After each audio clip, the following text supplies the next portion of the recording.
Hello, this is teacher Stephanie QQ. I am a VIP Kid teacher. I have been for nearly 3 years now, and during that time, I have had two children. I actually have five total, but my youngest two, both daughters, I had during my time here with VIP Kid. I started right after my fourth daughter was born. That's when I left my B&M or brick and mortar classroom and decided to go and try out online teaching from home, which I've loved ever since. During my time here, I decided we were going to have our fifth, or actually, she was a bit of a surprise, but we had our fifth, also a daughter. And so I did my entire pregnancy while teaching for VAP Kid. I did go from full time to part time just to give my body rest. My husband went back to work. I had actually worked my first 2 years at VAP Kid full time and was supporting our family as the sole breadwinner, just like I did as a B&M teacher.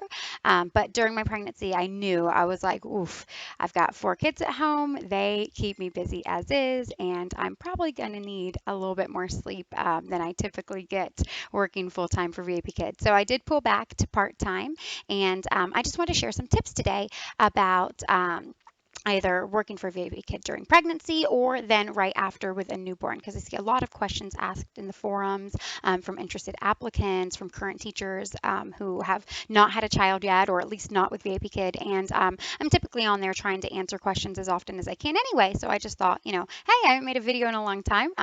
I don't think since I've had my daughter. So I'll make one real quick on some of the things that I've learned from having two newborns and also an entire pregnancy now. So if you hear noise, it's because my daughter right now is next to me in her little bouncy seat, her vibrating chair. She is never next to me when I am teaching. I just choose not to do that.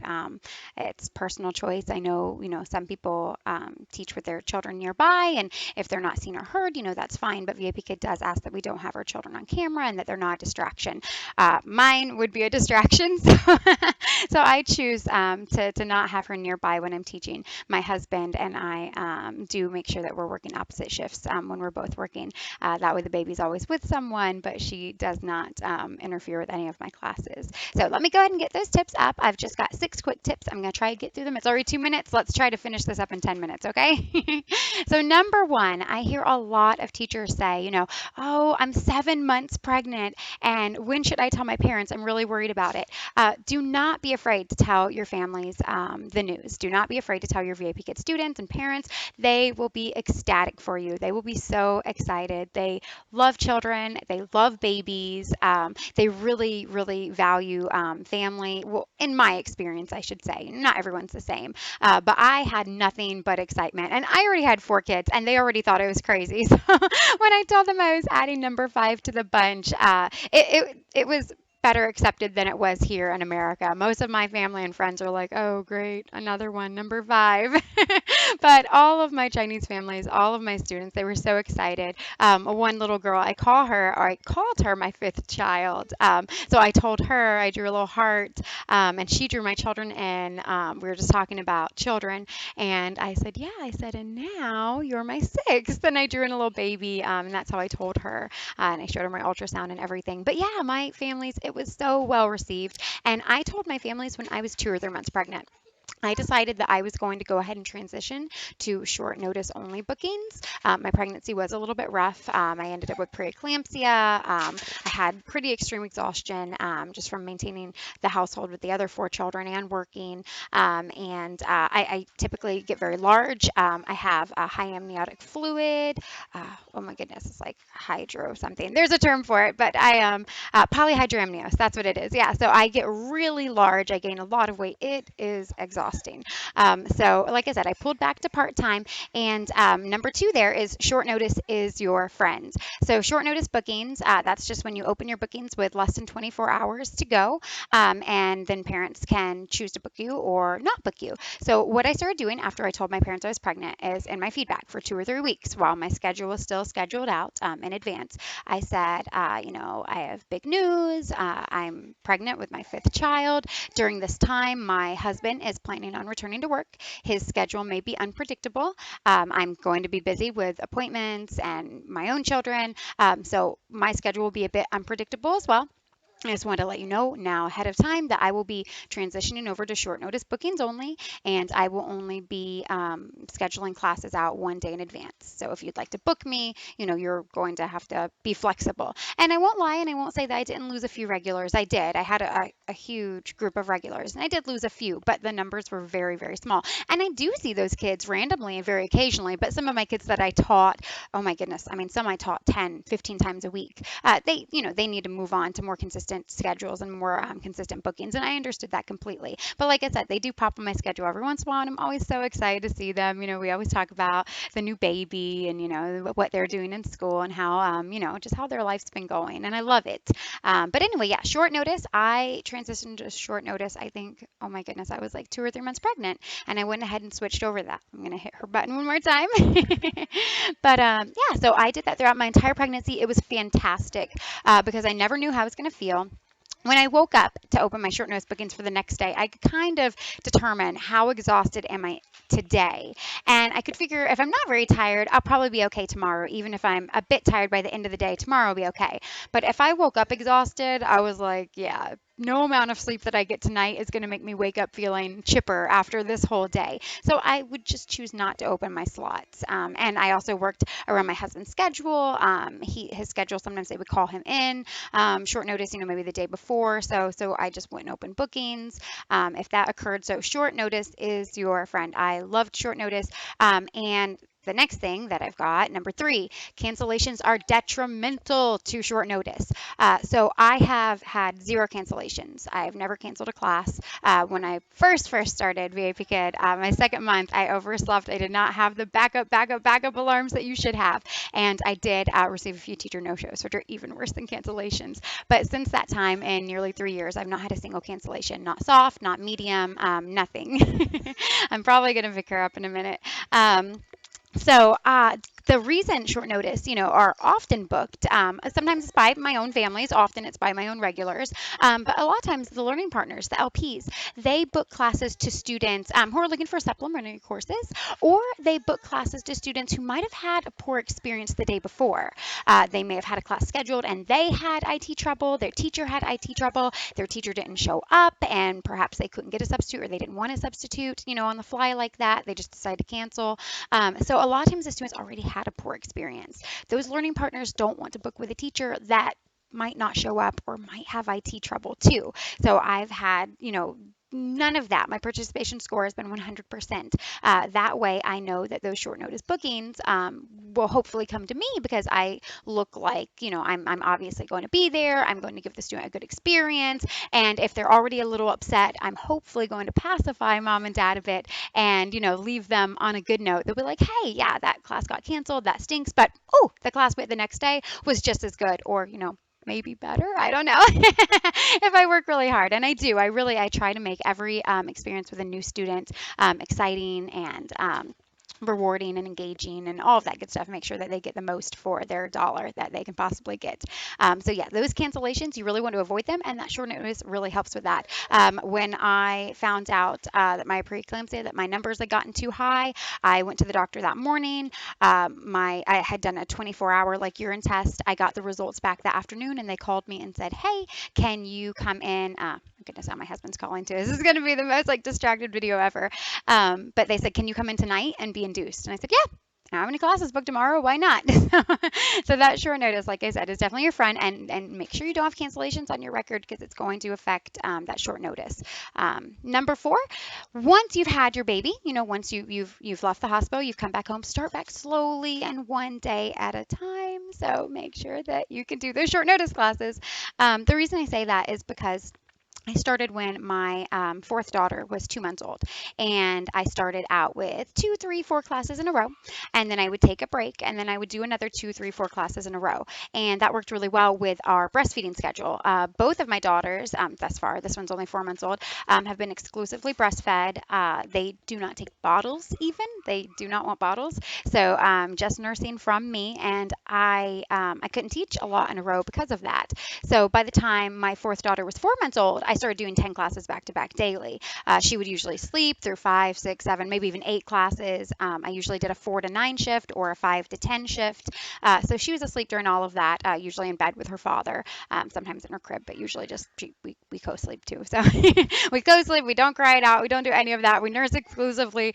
So it's it's a lot of work, and I couldn't until she was 4 months do that much. So when I had my fifth daughter here, I thought, oh, this job is super easy. I'm going to jump right back into it. I love it. My students are waiting on me. It's going to be great. So I tried my first class, and she was 2 weeks old, and I just did one. I just wanted to see what would happen. And she slept through it, but I was pretty stressed. I was like, if she wakes up, what am I going to do? She only wants me. She only wants to nurse.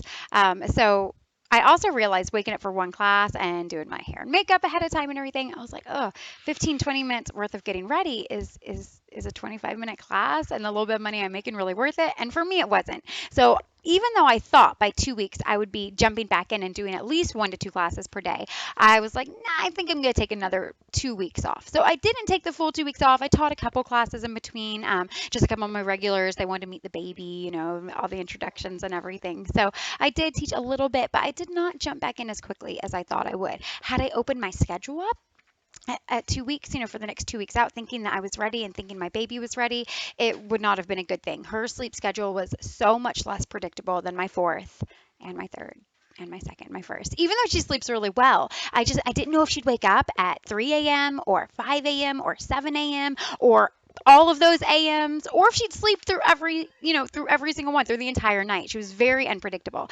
So the first month there, I did not teach much. The second month, I started teaching a bit more. I got all the way up to 3 or 4 a day. And now we are all the way to month 4. And most days I'm still only doing 5 or 6 classes a day. And she is sleeping through most of those now. And if she wakes up, if she wakes up, did you drop your toy? Come here. If she wakes up, she's entertainable now. My husband, he can keep her satisfied and entertained. Say hi. Hello. While I'm teaching, and she's not a distraction. Like I said, she never interrupts my classes. I do nurse in between. He will run her in here, and I will nurse her for 5 minutes in between classes. But that's it. That's usually enough to soothe her if she is fussy at all. And when I say fussy, I mean, kind of like she was just doing. I don't mean sobbing, crying it out. I cannot do that. And who knows, it might be 1 month and your baby's already fine. It might be 6 months. It might be even longer than 4. You never know. So start back, one day at a time, and don't have really high expectations. I had higher expectations than actually, occurred, and I could actually live with, and she could live with. So, I adjusted that, and it was fine. But I didn't have a lot planned, based on that. I already had bills prepaid and already had money in savings and had already planned accordingly in case it didn't work out. And had I not and thought I was going to go back, it just would have been a tough situation. So try not to put yourself in that. And then number 5, know your baby's schedule and use it to your advantage. So knowing your baby's schedule can be knowing that your baby has no schedule too. She had no schedule at first, I swear. It was my best sleeper, but most unpredictable sleeper as well. So it was just all over the place. It could be random 4 to 6 to 8 hours anywhere during the day or night. So so know your baby's schedule, and once you start seeing those consistencies, really encourage that with your baby too. So when I start seeing, oh my goodness, what does my husband want? When I start seeing those consistencies in her schedule, I would add a class here, add a class there, and I took it slowly, and I would see, is she now going to sleep through that one? Is she going to wake up halfway through? Okay, she slept through that one for a whole week. I'm going to try to add another one and see what happens. And I just went from there, and that really is helpful.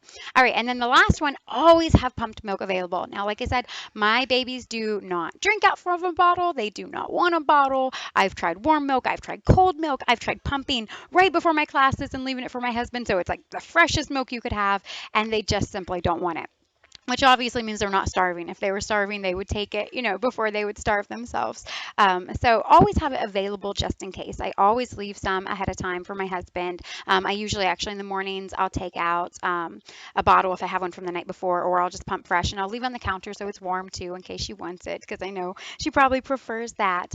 But always have it available just in case, just in case. Or, if you're not going to do it with breast milk, that's fine. Always have a bottle of formula available if that's what you're going to have. But I just think, it's important to make sure that they're not upset because they are genuinely hungry during your classes. And I know that that sounds like an obvious, but when you're first starting out with your breastfeeding, you're so busy breastfeeding 24 hours a day, it might be a little bit hard to pump in between too. And if you don't have time to pump, then that's probably another sign that maybe it's not time to go back to teaching either. So I know that these tips will not work for everyone. I know that everyone's situation is different. These are just some of the things that have helped me now, like I said, with two newborns while teaching for VIPKid and an entire pregnancy too. So this is what has worked for me, and this is advice that I've shared with others that has worked for some of them as well, and not as well. So it's not going to work for everyone, and that's perfectly fine. But I hope that maybe they are a little helpful to you. All right, so I've got two kids to the side waiting for me. I've got this baby here who's decided she wants to be held now, and my video is 14 minutes long. We were supposed to finish in 10, so I will say goodbye now. Congratulations if you are expecting your first, second, third, fourth, fifth, sixth, seventh, eighth child. I love big families.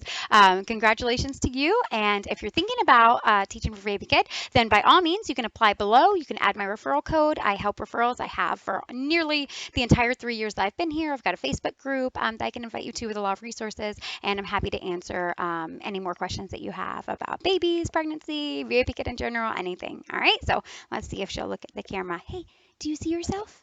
Where's the baby? Say bye, Cora. Bye bye. Bye bye.